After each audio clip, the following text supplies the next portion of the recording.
PSM Makassar. Mari kita bedah lebih mendalam sejarah PSM Makassar, membaginya ke dalam fase-fase krusial yang membentuk karakter Ewako, hingga menjadi kekuatan sepak bola Indonesia saat ini. 1. Fondasi awal Makassar Football Bond 1915-1942. PSM didirikan oleh tokoh-tokoh bola di Makassar dengan nama Makassar Football Bond atau MVB. Pada masa ini, Makassar adalah kota pelabuhan yang sangat sibuk, sehingga sepak bola menjadi sarana interaksi antara pelaut, masyarakat lokal, dan kolonial Belanda. MVB menjadi salah satu bond paling disegani di Hindia Belanda, karena kedisiplinannya. Saat pendudukan Jepang, nama MVB dihapus demi semangat nasionalisme dan diganti menjadi PSM Makassar. 2. Era emas Andi Ramang 1950-an. Jika ada satu nama yang paling identik dengan PSM, itu adalah Andi Ramang.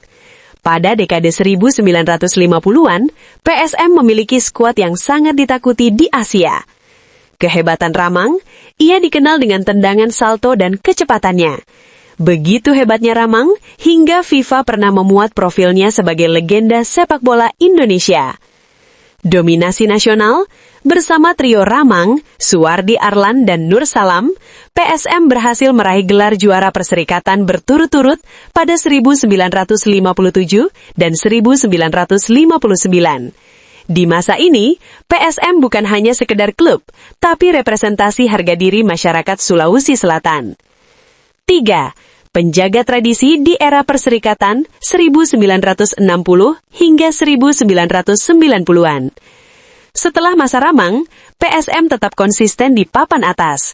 Karakter permainan mereka mulai terbentuk, keras, lugas, dan pantang menyerah. Gelar 1965 dan 1966, PSM kembali merajai sepak bola nasional di tengah situasi politik Indonesia yang sedang bergejolak. Gelar 1992. Setelah puasa gelar cukup lama, sekitar 26 tahun, PSM kembali juara di akhir era perserikatan, setelah mengalahkan PSMS Medan di final. Nama-nama seperti Alwi Hafid dan Mustari Atem melambung di era ini. 4. Era Dream Team dan Millennium, 1999-2005. Memasuki era Liga Indonesia, Penyatuan Perserikatan dan Galatama, PSM melakukan investasi besar-besaran di bawah dukungan pengusaha Nurdin Halid. Skuad bertabur bintang, pada musim 1999-2000, PSM membangun tim impian. Ada Hendro Kartiko di kiper, duet bek tangguh Aji Santoso dan Samsudin Batola, Jenderal Lapangan Tengah Bima Sakti dan Carlos de Melo, hingga striker house goal Kurniawan Dwi Yulianto dan Miro Baldobento.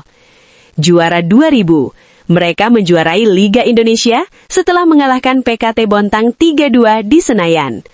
Musim itu, PSM mencetak rekor hanya kalah 2 kali sepanjang musim. Perempat final LCA.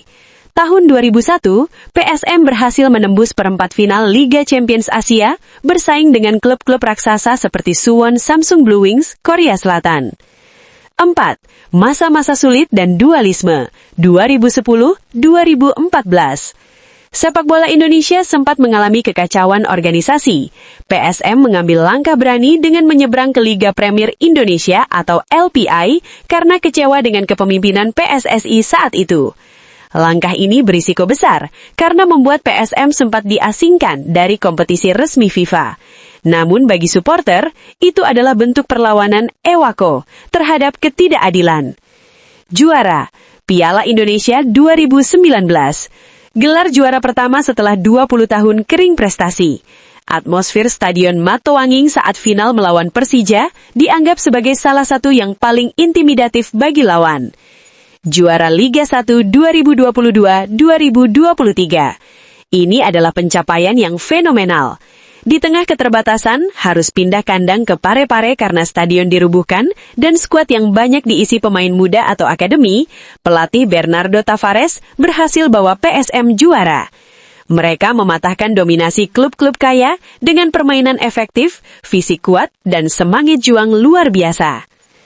Karakteristik pasukan Ramang. Sepanjang sejarahnya, PSM Makassar dikenal dengan filosofi Ewako. Ini bukan sekedar teriakan penyemangat, tapi filosofi bahwa siapapun lawannya, dimanapun mainnya, pemain PSM tidak boleh gentar. Secara taktis, mereka identik dengan permainan sayap yang cepat dan pertahanan yang sangat agresif.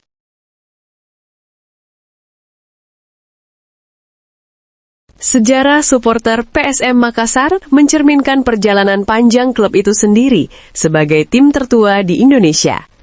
Dukungan bagi pasukan Ramang telah berevolusi dari dukungan penonton biasa yang bersifat kedaerahan menjadi organisasi modern yang kreatif dan terorganisir. Berikut adalah poin-poin utama dalam sejarah supporter PSM Makassar. 1. Era awal 1915-1990-an. Pada masa awal berdirinya PSM, saat itu bernama Makassar Football Bond, dukungan datang dari masyarakat lokal Makassar secara alami. Penonton memadati Stadion Matowanging, sekarang Stadion Andi Matalata, tanpa organisasi resmi. Fanatisme mereka dikenal sangat tinggi, memberikan atmosfer yang mengintimidasi bagi tim lawan yang datang ke Makassar, yang kemudian melahirkan julukan Kandang Macan untuk stadion mereka. 2. Kelahiran kelompok terorganisir, 2001. Titik balik organisasi supporter PSM terjadi pada awal tahun 2000-an. Terinspirasi oleh pergerakan supporter di Jawa, seperti Aremania, para pendukung PSM mulai membentuk kelompok yang lebih terstruktur. The Maxmen, 1 Februari 2001.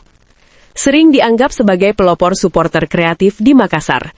Kelompok ini dibentuk untuk mengubah gaya dukungan yang dulunya dianggap keras atau primitif menjadi lebih atraktif dengan yel-yel, koreografi, dan atribut yang seragam. Red Gang, 2004. Muncul sebagai kelompok besar lainnya yang berbasis di sektor tribun terbuka. Mereka dikenal dengan militansinya dan warna merah yang mendominasi setiap laga kandang. 3. Diversifikasi kelompok supporter. Seiring berjalannya waktu, muncul berbagai kelompok supporter dengan karakteristik dan basis wilayah yang berbeda-beda, namun semuanya bersatu di bawah bendera PSM. Beberapa di antaranya, Laskar Ayam Jantan, LAJ, kelompok yang dikenal sangat militan dan setia mengawal PSM di laga tandang. PSM Fans 1915, kelompok yang mengadopsi budaya casual dan ultras dari Eropa, berdiri sekitar tahun 2013. Komunitas VIP, seperti VIP Utara, KVU, dan VIP Selatan, yang menempati tribun khusus. Perjuangan di masa kini. Sejarah terkini supporter PSM diwarnai dengan perjuangan emosional setelah Stadion Matowanging dibongkar pada tahun 2020. Kelompok-kelompok supporter ini menjadi garda terdepan yang terus mendesak pemerintah untuk pembangunan kembali stadion, sembari tetap setia melakukan perjalanan jauh ke Stadion Gelora B.J. Habibie di Parepare untuk mendukung tim kesayangan mereka.